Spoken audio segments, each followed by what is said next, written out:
भगवान का मिलना कठिन नहीं है ना, हमारा आपका सरल होना कठिन है।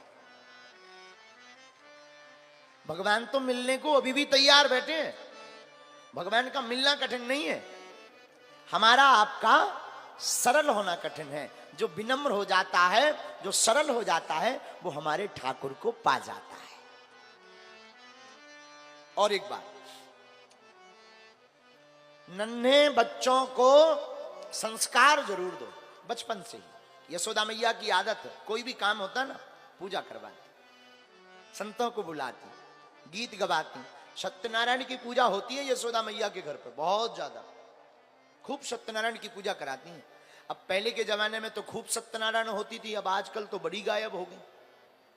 हाँ, अब आजकल आदमी बड़ा मॉडर्न हो गया। पहले हर पूर्णमासी को करवाता था सत्यनारायण, दीपावली के बाद, विवाह के बाद, सावन में अमावस्या को त्योहार आया, सोई सत्यनारायण।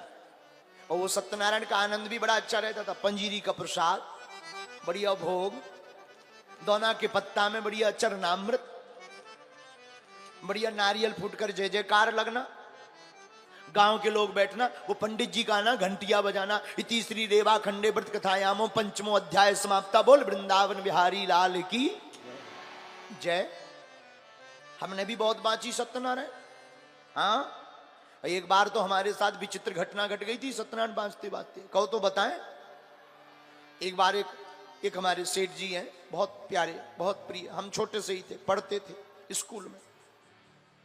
सेठ जी ने कहा महाराज सत्यनारायण करवानी है। हमने कहा करवा लो, अच्छी बात है। हम स्कूल जा रहे थे, उन्होंने कहा पंडित जी सत्यनारायण बांच दीजिए खेत पर।